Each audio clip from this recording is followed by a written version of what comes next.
Hello students, I hope you all are doing fine.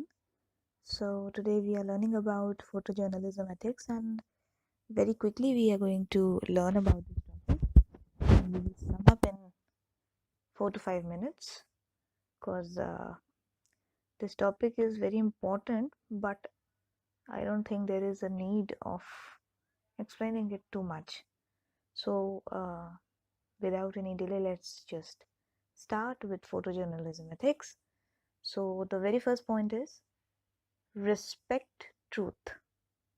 तो इससे पहले भी फ़ोटो जर्नलिज्म के बारे में मैं थोड़ा सा डिस्कस कर चुकी हूँ, और फ़ोटो जर्नलिज्म एथिक्स के बारे में मैंने आपसे पहले भी बात की थी। तो ये 10-11 पॉइंट्स हैं, इन्हीं को आप इलेबोरेट करेंगे तो you will understand what photojournalism ethics are all about. So first is respect the truth, and whatever the consequences for himself or herself, without thinking about yourself, just respect the truth and click the photograph truthfully without any manipulation or without giving your own opinions or without trying to add something into the frame. आप अपने अपने हिसाब से कुछ भी frame में add मत कीजिए, आप एज इट इज़ जो है सिनेरियो की फ़ोटो खींच लीजिए। दूसरा पॉइंट है वेरीफाई द सोर्सेज। जब भी आप फ़ोटोग्राफ खींचेंगे तो आप जो है सोर्सेज को ज़रूर वेरीफाई कर लेंगे, और जो भी आपकी स्टोरी है वो एज इट इज़ आप वेरीफाई कर लेंगे। ऐसा ना हो कि आप फ़ोटो खींच रहे हैं और उसके कई सारे मतलब निकल जाएं, तो उस तरीके से आप एक बार स्टोरी को वेरीफाई ज़रूर करेंगे। Third point is only publish information that can be traced back to its origin. ऐसी कोई फ़ोटो मत खींचिए जो दोबारा वापस जाके ट्रेस बैक ना की जा सके, या जिसके बारे में फैक्ट्स आपको ना पता हो, या फिर कोई अगर जानने की कोशिश करे तो उस फोटोग्राफ के बारे में फैक्ट्स ही उसे ना मिल पाए। तो इस तरीके की फ़ोटो खींचें कि आप उसके ओरिजिन को आप ट्रेस बैक कर सकें, यानी पीछे जाकर उसको ट्रेस कर सकें। Fourth point is abstain from using any disloyal means to achieve photographs. वही बात है कि किसी भी तरह के डिसलॉयल मीन्स या गैर कानूनी तरीके से आप कोई भी फ़ोटोग्राफ को अचीव ना करें, कोई भी फ़ोटोग्राफ को खींचे नहीं, और छुप के कोई फ़ोटोग्राफ ना खींचें, या इस तरीके से कुछ ना करें। जो खींचें, जो भी करें आप सामने पे करें, क्योंकि at the end of the day आपको वो फ़ोटोग्राफ एनीवेज आपको न्यूज़पेपर में पब्लिश करनी ही है। तो इसीलिए आप किसी भी डिसलॉयल मीन्स को, गलत तरीके को अपनाकर फ़ोटोग्राफ नहीं खींचेंगे when it is concern to photo journalism. Sixth point है यहाँ पे treat subjects with respect and dignity and abstain from intruding on private moments of grief unless there is a justifiable and pressing reason for their public disclosure. कभी भी आप कभी ऐसे scenario में जाते हैं, कल मैंने मेट्स की बात की थी कि कई बार ऐसा होता है कि कोई प्रॉब्लम हो जाती है, कोई डिज़ास्टर आता है, या फिर कोई टेररिस्ट अटैक हो गया है कहीं पर, या फिर कोई महामारी की सिचुएशन हो रही है जहाँ पे लोग बहुत ग्रीफ में हैं। तो आप उनकी प्राइवेसी को इंट्रूड ना करें, आप उनकी प्राइवेसी के अंदर उसको उनकी जो प्राइवेसी है उसको डिस्टर्ब ना करें। आप फोटोग्राफ खींचें, उनके सामने खींचें अगर वो अलाउ करते हैं तो, अगर वो अलाउ नहीं करते हैं तो आपको फ़ोटोग्राफ नहीं खींचनी है। और अपने जो सब्जेक्ट्स हैं, सब्जेक्ट्स में का मतलब यहाँ पर यही है कि जिनकी भी आप फ़ोटोग्राफ ले रहे हैं, जिनको भी आप पब्लिश करना चाहते हैं, उनको आप अटमोस्ट रिस्पेक्ट के साथ देखें, पूरी रिस्पेक्ट दें, और उनकी डिग्निटी को बिल्कुल मेंटेन करें। उनके प्राइवेट मोमेंट्स में, उनकी ग्रीफ वाली सिचुएशन में, जब वो दुखी हैं या रो रहे हैं, उस समय पे उनको डिस्टर्ब ना करें। और अगर आप डिस्टर्ब कर रहे हैं और वो अलाउ कर रहे हैं तो ही उनकी फ़ोटो खींचें। कभी भी किसी के प्राइवेट मोमेंट्स को आप ख़राब ना करें, या वो इमोशनल है उस समय पे, उन्हें नहीं समझ में आ रहा है कि हाउ दे शुड रिएक्ट। अगर वो कोई गलत रिएक्शन आप पे दे दें, आपका कैमरा तोड़ दे, तो इस तरीके की कोई चीज़ हो सकती है। तो कोशिश करें कि इस तरीके की सिचुएशन को हैंडल करना आपको आना चाहिए, और as a human being you should know how to handle the situation. और जब फ़ोटो जर्नलिज्म की बात होती है तो फिर ज़िम्मेदारी और ज़्यादा बढ़ जाती है, क्योंकि आपको दोनों चीज़ें देखनी है। आपको ये भी देखना है कि आप उनकी प्राइवेसी को इन्वेड नहीं कर रहे हैं, और आपको ये भी देखना है कि कल आपको फ़ोटोग्राफ जो है न्यूज़पेपर में छापनी भी है, so that you can tell the other people that what these subjects and the people who are already in grief, how they are feeling. So this is a dilemma, ये हमेशा एक confusion रहता है। तो यहाँ से आपको निकलना बहुत ज़रूरी है और डील करना आना चाहिए सिचुएशन से। 7th पॉइंट है, never interfere with an event और attempt to change its course. कोई इवेंट कैसा भी हो रहा है उसे एज इट इज़ होने दीजिए, अपने तरीके उसमें मत इंक्लूड कीजिए या अपने तरीके से उसमें चेंजेस करने की कोशिश मत कीजिए।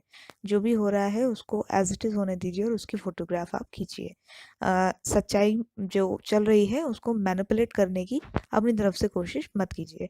नेवर सेटअप और री इनैक्ट अ सिचुएशन। वही बात है कि आप किसी भी तरीके का चेंज उसमें नहीं करने की कोशिश कर सकते हैं और री इनैक्टेड सिचुएशन वाला जो सीन होता है वो आप नहीं करेंगे।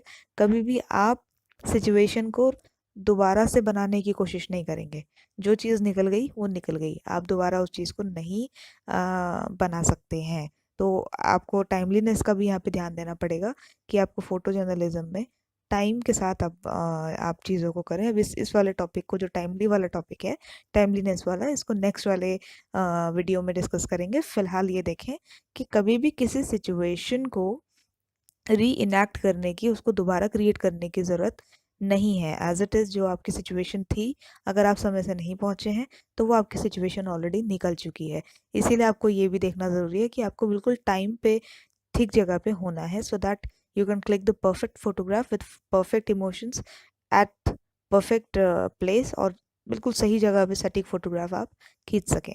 Always right truthful captions. ऐसा ना हो कि आपकी फोटोग्राफ कुछ और कह रही है, कुछ और उसका कॉन्टेक्स्ट था, किसी और संदर्भ में वो थी और आपने जो है कैप्शन उसका कुछ और ही डाल दिया। ऐसा नहीं होना चाहिए।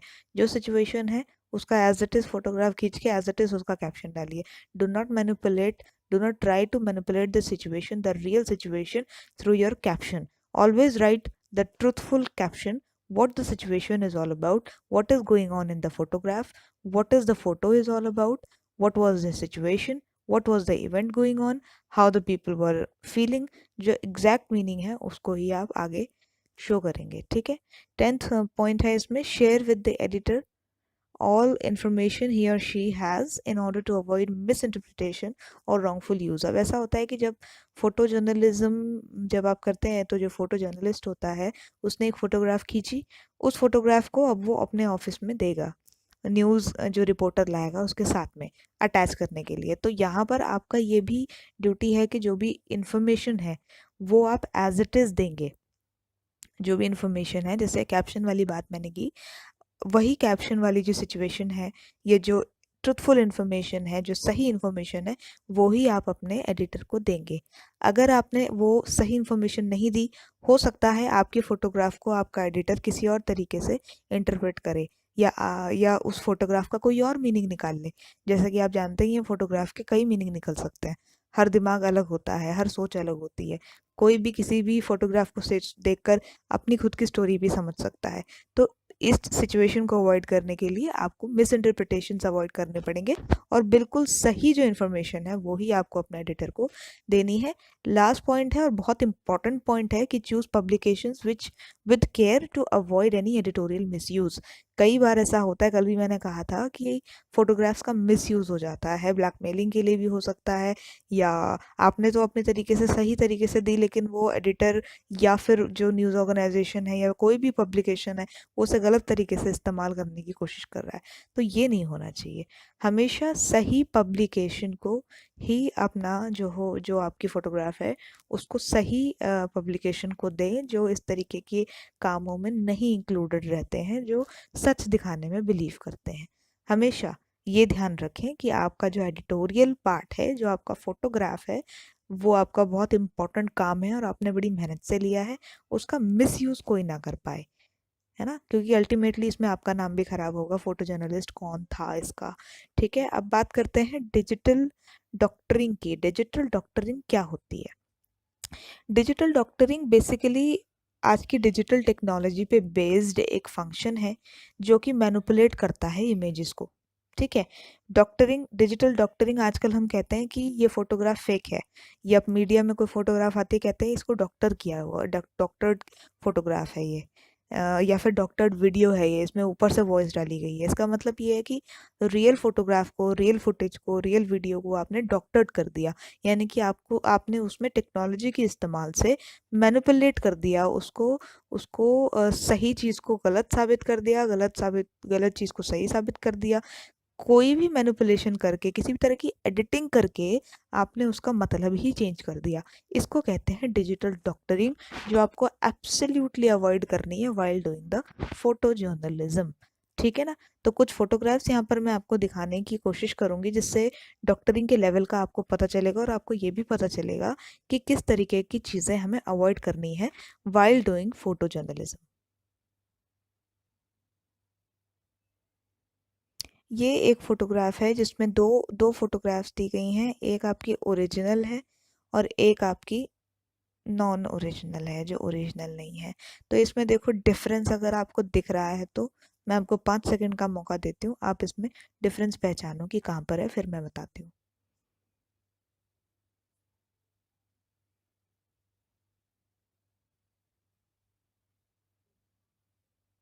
ओके, तो सीधी सीधी बात यहाँ पर मुझे जो समझ में आ रही है, जो मैं आपको समझाने की कोशिश कर रही हूँ और जिस लिए मैंने ये फोटोग्राफ निकाली है, आप कलर्स के साथ यहाँ पर खेल गए। जिसने भी ये फोटोग्राफ एडिट की है उसने क्या किया है कि ऑरेंज कलर का एक हेलमेट था, उसको उसने ग्रीन कलर का बना दिया।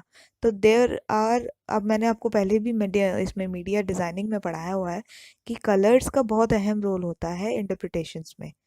कई बार ऐसा होता है कि कलर्स की वजह से, अब भारत की अगर बात करें तो भगवा रंग काफ़ी लोगों को पसंद नहीं है और काफ़ी लोग भगवे के पीछे जान भी दे सकते हैं। तो यही क्वेश्चन है और यही यही सबसे बड़ी विडंबना है कि जो कलर है वो काफ़ी मीनिंग चेंज कर सकता है। तो while during during the photo manipulation, avoid changing the colours, यहाँ पर लिखा भी है do not modify the colours. आप कलर्स के साथ भी छेड़छाड़ नहीं करेंगे। कल मैंने कहा था कि आप कंट्रास्ट ब्राइटनेस पे खेल सकते हैं, लेकिन हल्का फुल्का, ओवर ड्रामेटाइज करने के लिए भी आप नहीं खेल सकते। जैसे कि मैं आपको एक फोटोग्राफ दिखाती हूँ, ये फोटोग्राफ, इस फोटोग्राफ में आप देखेंगे कि ओरिजिनल जो फोटोग्राफ है वो बिल्कुल सिंपल है और जो आसमान का कलर है वो भी सिंपल है। हल्की हल्की स्मोक यहाँ पर आपको देखने को मिलेगी और ये एक शायद एक डेड बॉडी है जो यहाँ पे रखी हुई है। अब जो नीचे फोटोग्राफ है वो बिल्कुल ही इन्होंने चेंज कर दी सिनारियो। ऊपर की स्मोक भी इन्होंने बढ़ा दी। चलो नीचे का तो इन्होंने कंट्रास्ट किया तो कोई बात नहीं, लेकिन ऊपर की स्मोक इन्होंने बहुत ज़्यादा बढ़ा दी और सिचुएशन को ओवर ड्रामेटाइज करने की कोशिश की है यहाँ पे। तो ये चीज़ आपको फोटो जर्नलिज्म में बिल्कुल भी नहीं करनी है। हल्का फुल्का ब्राइटनेस कंट्रास्ट आप बढ़ा सकते हैं, वो भी तब जब आपकी जो फोटोग्राफ है वो वेल लिट नहीं है, यानी कि आपकी फोटोग्राफ में प्रॉपर लाइटिंग नहीं है। लेकिन यहाँ तो प्रॉपर लाइटिंग है, तो ये तो आपने ओवर ड्रामेटाइज करने के लिए ही ये चीज़ें करी हैं, ये नहीं करना है। आपकी फोटोग्राफ अच्छी खासी थी आपके पास, इसमें बेटर कंट्रास्ट भी था और बेटर ब्राइटनेस भी थी, लेकिन आपने क्या किया, उसको ओवर ड्रामेटाइज करने के लिए बहुत ज़्यादा ही उसमें मैनिपुलेशंस कर दिए। ये आपको नहीं करना है। आपको एक ट्रुथ ट्रुथ दिखाना है, आपको सही तस्वीर दिखानी है फोटो जर्नलिज्म में एज अ फोटो जर्नलिस्ट। तो इस तरीके के मैनिपुलेशन से आप बिल्कुल जो है अपने आप को बचा कर रखेंगे। इसके बाद ये फोटोग्राफ है, there are two photographs again, one is original and one is manipulated. अब यहाँ पे देखिए आप, इसने थोड़ा ब्राइटनेस कॉन्ट्रास्ट के साथ खेला है, which is okay. I think it's okay कि आपने थोड़ा सा, यहाँ पे काली थी इमेज यहाँ पर इस एरिया में, तो यहाँ आपने ब्राइटनेस कर दिया तो ये थोड़ा सा ब्राइट हो गया। लेकिन इसके साथ आपने एक चीज़ और करी, यहाँ से कुछ एलिमेंट्स आपने उड़ा दिए। तो ये जो चीज़ है ये आपको अवॉइड करनी है। हो सकता है कि पीछे के कुछ एरियाज में आप अगर जूम करके देखेंगे तो कोई आपको सच्चाई दिखाई दे। यहाँ पर कुछ घर थे, दो खंबे थे और ये भी पता चल रहा था यहाँ से इसको देखकर कि यहाँ पर शायद लोग रहते हैं, तो किसी और चीज़ का भी पता लगाया जा सकता था। लेकिन यहाँ से आपने इसको पूरा जो है ब्लैक कर दिया, ब्लैकआउट कर दिया और वो जो दो खंबे थे वो भी आपने उड़ा दिए। तो ये नहीं आपको करना है। ठीक है? जब भी आप फोटो जर्नलिज्म करेंगे, do not crop a picture by deleting the elements inside the picture. Never delete the elements inside the picture. उसको एज इट इज़ ओरिजिनल रखेंगे आप और ओरिजिनलिटी के साथ ही आपको खेलना है। So these are the ethical things which I wanted to discuss with you guys. और फ़ोटो जर्नलिज़्म के कुछ एथिक्स के बारे में यहाँ हमने बात की है। इन्हीं को एलैबोरेट करके आप एक बहुत अच्छा आंसर जो है मेंटेन कर सकते हैं। और समझने के लिए आई थिंक मैं समझती हूँ कि आप लोग समझ चुके होंगे कि what ethical journalism and ethical photojournalism is all about. All right. Thank you so much.